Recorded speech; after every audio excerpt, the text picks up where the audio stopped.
आम्हा नागपूरकरांसाठी आणि महाराष्ट्रासाठी अभिमानास्पद काँग्रेस हायकमांडच्या वतीनं एक संधी आम्हाला दिलेली आहे। काँग्रेसचं 138 वर्ष पूर्ण करून 139 वर्षामध्ये जे पदार्पण होते आहे त्याचा स्थापना दिवस हा आमच्या नागपूरमध्ये होते आहे, महाराष्ट्रात होते आहे। आणि त्यामुळे संपूर्ण महाराष्ट्रातल्या काँग्रेस कार्यकर्त्यांमध्ये एक उत्साह आहे, एक मोठा आनंद आहे।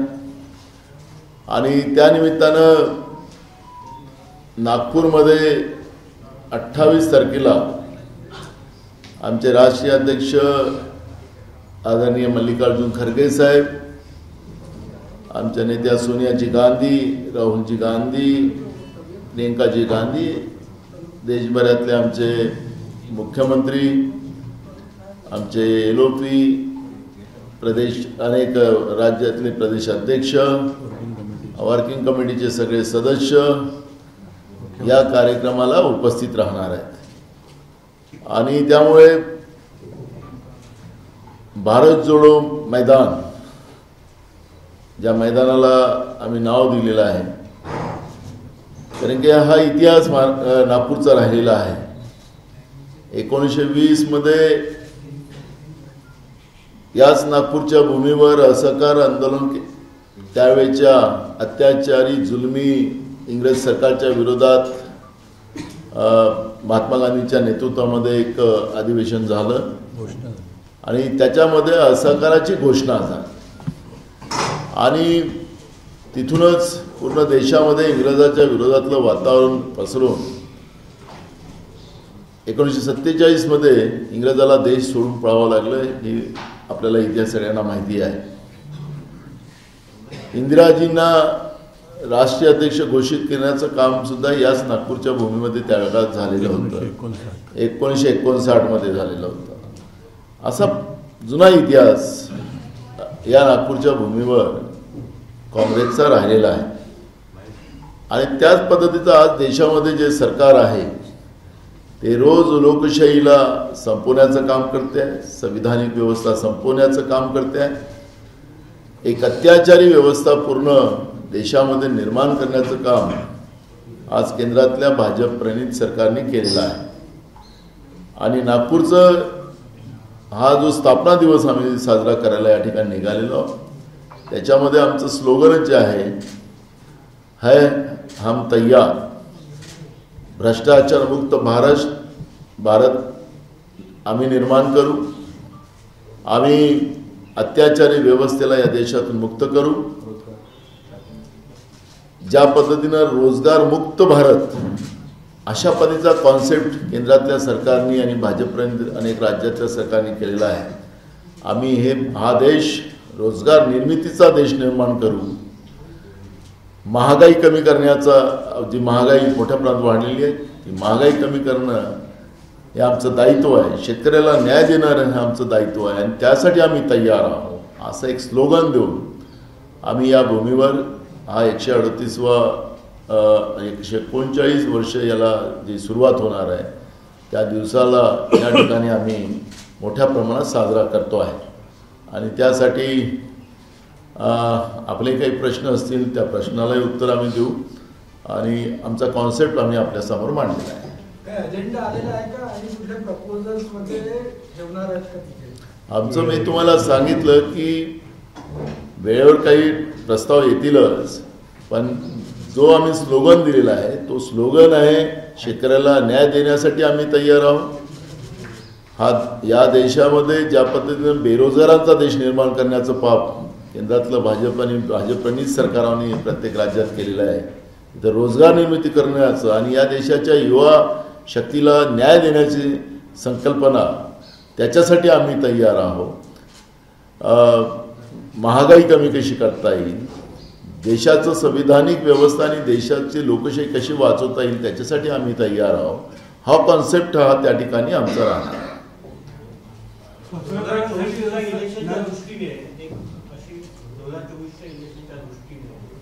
काँग्रेसमध्ये पुन्हा नेतृत्व काही नवीन चेहरा, काही अजूनही पंतप्रधानाचा चेहरा इंडिया आघाडीकडनं अजून आला नाही किंवा काँग्रेस तरी एक असा चेहरा या निमित्त देणार? मूळ भाग आहे की इंडिया अलायन्स आणि आपल्याला सगळ्या राज्यातले जे पक्ष आहेत त्यांनी जे भाजप विरोधी आहेत त्यांनी सुरुवातीलाच आपलं क्लिअर स्पष्टता दिलेली आहे की काँग्रेस शिवाय या देशामध्ये ही लढाई सुलभ नाही आणि त्या दृष्टिकोनातून आमच्यासोबत आलेली सगळी जी पक्ष आहेत ती काही ईडीचा धाक आणून आणलेली नाही, CBIचा धाक आणून आणलेली नाही, या पदाचं प्रलोभन देऊन आणलेली नाही, या देशाच्या लोकशाहीला वाचवण्यासाठी आणि या देशाला वाचवण्यासाठी ते आमच्यासोबत आलेली आहे. त्यामुळे इंडिया अलायन्सच्या मीटिंगमध्ये नेतृत्वाचा निर्णय जो होईल तो इंडिया अलायन्समध्ये होईल आणि काँग्रेसचा इतिहास आपल्याला मी तो जुना इतिहासात नाही जात. आता अलीकडे आपण पाहिलं आमच्या नेत्या सोनिया गांधीजीला एकदा नाही तर दोनदा या देशाच्या लोकांनी मॅन्डेट दिला, ते प्रधानमंत्री होऊ शकल्या असत्या. पण ज्या पद्धतीने विरोधकांच्याही भावना की देश तुटेल, हे होईल, विदेशी महिला बनेल, अशा पद्धतीचं जे काय वातावरण या देशात निर्माण करण्याचं पाप त्या काळामध्ये केलं गेलं होतं. विरोधकांचाही आवाज, कारण की लोकशाहीमध्ये दोन्ही ज्या भूमिका असतात सत्ता आणि विपक्ष, त्याला मानणारं, लोकशाही मानणारा काँग्रेस पक्ष आहे आणि एकदा नाही दोनदा आमच्या नेत्या सोनियाजी गांधीला प्रधानमंत्री बनवण्याचा मॅन्डेट या देशाच्या जनतेने दिला असताना सुद्धा देशाच्या एकतेसाठी, एकात्मतेसाठी त्यागाची भावना सुद्धा घेण्याचं काम काँग्रेस नेतृत्वाने केलेलं आहे, म्हणजे अलीकडे सांगतो. त्यामुळे देश वाचवण्यासाठी, देशाची लोकशाही आणि संविधान वाचवण्यासाठी काँग्रेस नेतृत्व पुढे आलेलं आहे.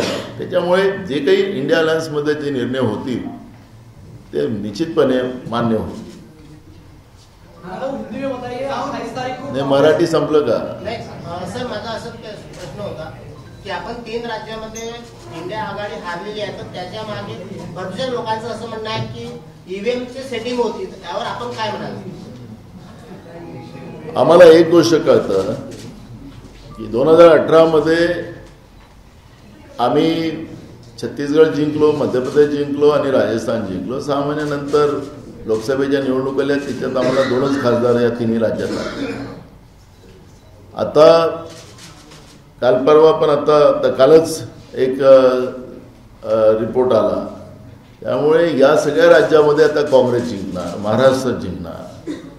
त्यामुळे ईव्हीएम मशीन हा लोकांमध्ये त्याचा जो संशय निर्माण झालेला आहे त्या संशयाच्या बद्दलची चर्चा सुरू आहे की मशीनमध्ये गडबड आहे का, लोकांचं आहे. तर लोकशाहीमध्ये जो माझा फंडामेंटल राईट्स आहे, माझं व्यक्ती स्वातंत्र्याचा अधिकार आहे, त्या अधिकारामध्ये मला वाटतं की मला याला मत मारायचं आहे आणि माझं मत त्याला जाते आहे, हा जो अविश्वास त्याच्यामध्ये निर्माण होतो आहे. तर त्याच्यामध्ये निवडणूक आयोगाने बॅलेटवर मतदान घेतलं पाहिजे, कारण की लोकशाहीचा हा पर्व आहे आणि माझ्या व्यक्ती स्वातंत्र्याला मला कुठेतरी अडचण निर्माण होते, घाला होत आहे, असं जेव्हा मला संशय निर्माण होत आहे तर त्याच्यामध्ये निवडणूक आयोगानं त्या पद्धतीची भूमिका घेतली पाहिजे, अशा पद्धतीचा प्रयत्न इंडिया अलायन्समध्ये झालेला आहे. त्याच्यामुळे जनतेची भूमिका आम्ही लोकांनी मांडलेली आहे. त्याच्यामुळे आखरी नरेंद्र मोदीजी जेव्हा गुजरातचे मुख्यमंत्री होते त्यावेळेस हेच सांगत होते कि दुनिया के सब देशों में बहनों भाइयों मशीन की जगह बैलेट आ गया, हिंदुस्तान में क्यों नहीं, यही नरेंद्र मोदी जी कहते थे. अब जनभावना है तो जनभावना के आधार पर बैलेट पे करना चाहिए, यही भूमिका है. लेकिन कांग्रेस ये लोकशाही का पर्व जो है उसको हम एकदम क्लियरिटी से लोक भावना को समझकर सत्ता में बैठे हुए लोगों ने उस तरह का निर्णय लेना चाहिए, भूमिका है. अब वो उनको तो जनता की आवाज़ नहीं, मन की बात बताना है खुद के, तो वो बात को हम क्लियर करना चाहते हैं. उसमें मशीन और उसका डिस्कशन का विषय आज नहीं है. सर, ये लड़ाई दो आइडियोलॉजीज के बीच में है अभी देश में, तो कांग्रेस पार्टी कोई मैसेज देना चाहती है नागपुर में ये अधिवेशन करके, कोई दूसरी जो विचारधारा है आरएसएस या बीजेपी, उसको कोई मैसेज देना चाहती है? बिल्कुल देना चाहती है, क्योंकि कांग्रेस ने रायपुर के हमारे जो महाधिवेशन हुआ था कांग्रेस पार्टी का, उसमें हमने एक डिसीजन लिया कि जाति न्याय जनगणना हो, उसका एक प्रस्ताव हमने लिया, ठराव पारित हुआ और हमारे नेता राहुल जी, हमारे नेता मल्लिकार्जुन खड़गे जी हर सभा में उसका प्रचार भी कर रहे हैं। लेकिन तुम जिस तरफ आपकी उंगली है, आपका इशारा है, वो लोग कहते हैं कि जाति न्याय जनगणना नहीं होने देंगे, तो आइडियोलॉजी का फर्क आ गया। हमारी आइडियोलॉजी यह है कि जाति न्याय जनगणना हो तो जो आज आरक्षण का, जो महाराष्ट्र, जिस शाहू महाराज जी ने आरक्षण की व्यवस्था इस देश में निर्माण की, उसी महाराष्ट्र को जलता हुआ हम सब लोग देख रहे हैं। और हमने विधानसभा में भी वही बात रखी, अगर सबको न्याय चाहिए, आरक्षण चाहिए, तो उसका एक ही थर्मामीटर जो है आर्थिक, सामाजिक और शैक्षणिक, अगर हमने जनगणना कर लिए, सेंसस कर लिए, तो उसमें दूध का दूध, पानी का पानी होगा। जो समाज पिछड़ा है, जो समाज आर्थिक और एजुकेशनल पिछड़ा है, वो समाज को आरक्षण के आधार पर उसको मुख्य धारा में लाना चाहिए। और दूसरी जो जिसके तरफ इशारा है उनका विरोध है। तो आइडियोलॉजी का ये फर्क है, हम देश के लिए सोच रहे हैं, वो खुद के लिए सोच रहे हैं, इतना तो फर्क है ही। तो ये आइडियोलॉजी तो है ही यहाँ पर। और देखें, आखिरी जनता का कौल है, और जो कल सर्वे आया उसमें इंडिया अलायंस को ही ज़्यादा सीटें दिखा रहे हैं, तो बिल्कुल जनता इंडिया अलायंस के साथ है। सर, विधानसभेमध्ये आपण बरेच मुद्दे उचलले, मात्र जे अध्यक्ष होते, सभाध्यक्ष, त्यांनी आणि मुख्यमंत्री, उपमुख्यमंत्र्यांनी तुम्हा लोकांना बोलू दिलं नाही, तुमचे मुद्दे पूर्णपणे घेतले नाही, अशी गळचेपी खरंच झाली होती की हा फक्त एक काहीतरी एक इश्यू होता? बघा, आपल्याला अधिवेशन घ्यावं लागतं म्हणून घ्यावं लागतं, अशा पद्धतीची परिस्थिती आता राज्यामध्ये सुरू आहे।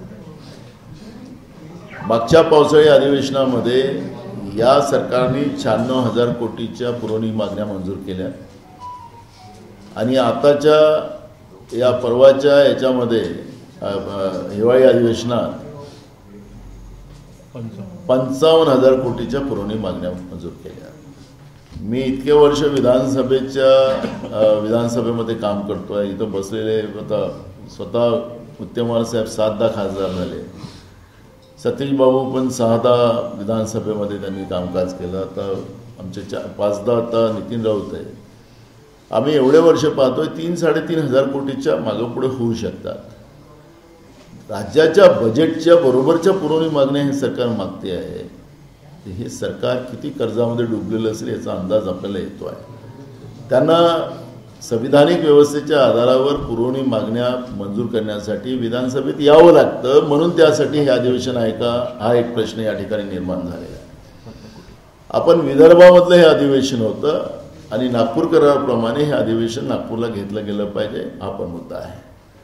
आम्ही 293 ठरावाअंतर्गत आम्ही लोकांनी विदर्भ, मराठवाडा आणि मुंबईच्या धारावी प्रकल्पाला जो लूटमार मुंबईची चालू झालेली आहे त्याबद्दलचा एक प्रस्ताव असा मिक्स आम्ही टाकला होता। त्याच्यावर मी स्वतः विदर्भाच्या गडचिरोली जिल्ह्याच्या तालुक्यापासून, प्रत्येक तालुक्यापासून तर बुलढाण्याच्या प्रत्येक तालुक्यापर्यंतचं विदर्भाच्या विकासाचा एक कॉन्सेप्ट आम्ही विधानसभेत मांडल्यानंतर यांनी दुसऱ्या दिवशी यांचा ठराव येणार होता, यांनी 293चा विदर्भाचाच ठराव मांडला। या अधिवेशनात आपण पाहिलं असेल की आम्ही जो ठराव आणायचो, पहिले आम्ही अवकाळी पावसाचा आणला, यांनी पण अवकाळी पावसाचा आणला। आमचा विदर्भ, मराठवाडा आणि धारावीचा एक इश्यू आम्ही मांडला होता, त्याचप्रमाणे यांनी विदर्भाचा मांडला। मग विदर्भावर चर्चा का नाही केली, यांचा ठराव तसाच राहिला। मी सरकारला वारंवार आपण ऐकत होतात की मी सांगत होतो की हे अधिवेशन इतक्या घाईगर्दीत होऊ शकत नाही, 2 दिवस तरी वाढवा आणि हे सगळे विषय निकाली काढा। महाराष्ट्रामध्ये जी आग लावलेली आहे आपण लोकांनी, हे सरकारने लावलेली आहे, सरकार प्रायोजित आहे। महाराष्ट्रामध्ये ओबीसी, मराठा वाद, धनगर, हलबा, गोवारी, कोळी, आदिवासी हा जो वाद आहे, हा बीजेपीने लावलेली ही आग आहे। विभाजन करणं, जातीमध्ये भांडण करणं हे बीजेपीचं काटकारस्थान नेहमी राहिलेलं आहे, आणि त्या आधारावर आज महाराष्ट्र पेटतो आहे। आम्ही सातत्याने सांगत होतो की तुम्ही कुठल्या आधारावर देणार, काय देणार, याचं चर्चा तर करा. जनगणनेबद्दलची भूमिका मांडा. सरकार त्याला पळ काढतो हे आपण सगळे पाहत होतो. ठीक आहे, बहुमत आणि त्यांचं जो पाशवी बहुमत आहे हे लोकशाहीतलं बहुमत नाही आहे, ईडीचं आहे आणि मग भ्रष्टाचाराचं खोक्याचं पण आहे. म्हणून त्याला पाशवी हा शब्द आम्ही वापरतो. जिथं पाशवी बहुमत असतं, लोकशाहीने आलेलं बहुमत आणि पाशवी बहुमत याच्यातला फरक असतो. पाशवी बहुमतामध्ये ते कसं सभागृहामध्ये विधानसभा अध्यक्ष आणि सरकार कसं काम करत होती आपण पाहिलं की परवा त्याच अधिवेशना काळामध्ये स्फोट होऊन 9 लोक त्या ठिकाणी आणि त्यांचे तुकडे तुकडे झाले. मी सभागृहामध्ये तोच मुद्दा मांडला. हे सरकार गरिबांचं आहे की मुठभर लोकांसाठी आहे, चर्चा झाली पाहिजे. पण पळ काढलं आणि त्यांनी नॉन बेलेबल ऑफेन्स लावलेत. आणि कोणावर लावले? तिथल्या मॅनेजरवर लावले. म्हणजे यांचं मॅनेजरवर लावले. मुद्दा असा आहे की गरीब माणूस मरो, कामगार मरो, काही घेणं देणं नाही. आणि म्हणून ही पाशवी बहुमत आहे. पाशवी बहुमताचं मी विश्लेषण अजून मांडू शकतो, पण झालेल्या घटना अधिवेशनाच्या काळातल्या मुद्दामून या ठिकाणी मी मांडल्या. सांगायचं तात्पर्य असं आहे की ही जी काही परिस्थिती ह्या पाशवी बहुमताची आहे त्याच्यावर चाललेलं आहे यांचं. आम्ही लोकशाहीला मानणारी लोक. आम्हाला काही लोकांनी म्हटलं की तुम्ही एकदाही हाऊस एडजॉर्न नाही केलं.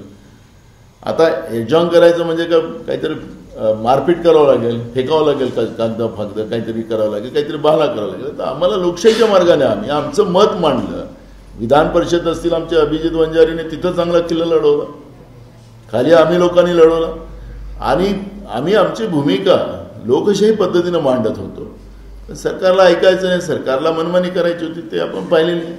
त्याच्यामुळे विदर्भावर अन्याय केवढून गेलेत हे लोक. विदर्भाला न्याय द्यायचा नाही हे त्यांचा कॉन्सेप्ट क्लिअर आहे. मग तुम्ही ठराव आणला तर तुम्ही का नाही चर्चा केली? आम्ही विदर्भावर ठराव आणला नाही असं ते म्हणत होते, तर ठीक आहे, मग तुम्ही आणला, तुम्ही का नाही चर्चा केली? म्हणजे विदर्भावर अन्याय करणारी लोक राहिली.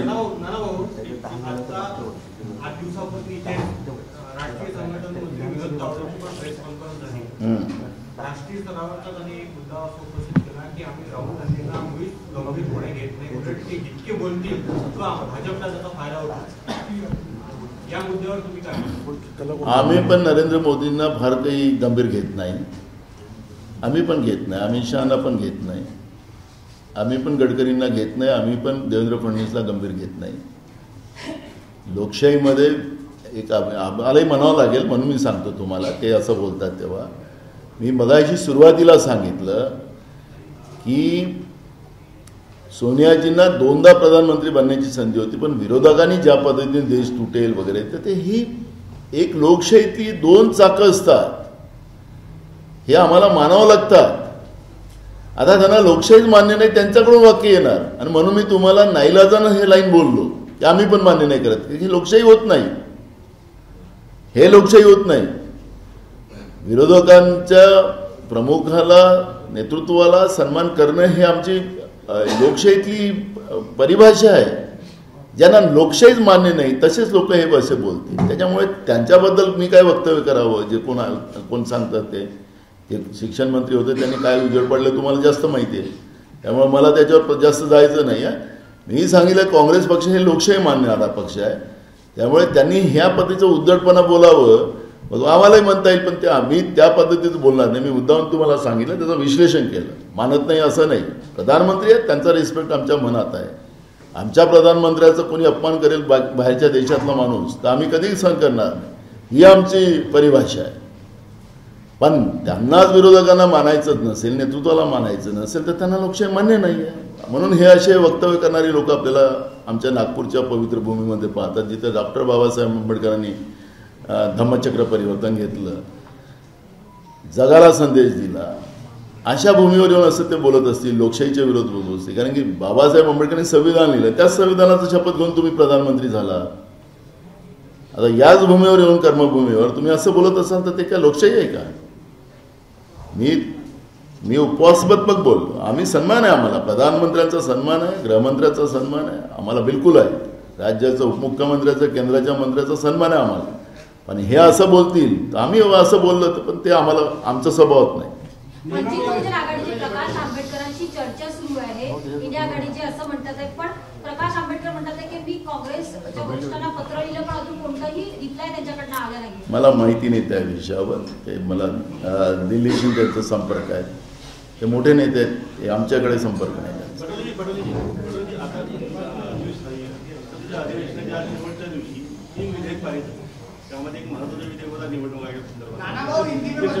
एक मिनिट इंका मराठी होतो. हां, शिक्षण बोर्डिंगचं पूर्ण केलं आणि आता निवडणूक आहे पूर्णतः राजकीय गुलाम झालेला आहे. निवडणूक आता एक पारदर्शकता होणार म्हणजे बोलतात तेच आमचं आपण बोललात ते बरोबर आहे आणि तुमच्या मताशी आम्ही सहमत. तुम्ही बोलता तेच आम्ही बोलतो, पण ते काय गोदी मीडिया दाखवत नाही. मी तुम्हाला लोकशाहीच्या या व्यवस्थेमधलं की बोलो ना. हां, तर याच्यामध्ये म्हणजे आपण पंडित जवाहरलाल नेहरूजी पासून घेतलं आतापर्यंत डॉक्टर मनमोहन सिंग साहेबापर्यंत, तर कधी पण मीडियाला या पद्धतीचं वक्तव्य कुणीच दिलं नाही. आज देशातल्या मीडियाला गोदी मीडिया म्हटलं जात असेल तर हा चौथा स्तंभाचा एक प्रकारचा अवमान आणि काय प्रेशर चाललेलं आहे ते आपण पाहतो आहे. डायरेक्ट UPSCची परीक्षा न घेता डायरेक्ट जॉईंट सेक्रेटरीच्या रँकवर आपल्याच मानसिकतेचे लोक पाठवणं, जे प्रशासकीय व्यवस्था संपवणं. दुसरं महत्त्वाचं की लोकांनी निवडून दिलेलं सरकार हे कसं भ्रष्टाचाराने पाडायचं, त्याच्यामध्ये कर्नाटक, मध्य प्रदेश, गोवा 3 राज्य त्यांनी पाडले. आणि न्यायव्यवस्थेचं काय, आमचे माननीय सुप्रीम कोर्टाचे जजेस तुमच्या समोर येतात, हमें बचाव. हे 4ही स्तंभाचं तर आज हालत खराब आहे. त्यामुळे आता निवडणूक आयोगाची जी परिस्थिती करून ठेवली, जे तुम्ही म्हणालात त्याप्रमाणे, ती गंभीर बाब आहे. निष्पक्षपातीनं निवडणुका व्हाव्या ही या लोकशाहीचा आवाज आहे, जनमत आहे. पण यांना निष्पक्षपात करायचं नाही आहे.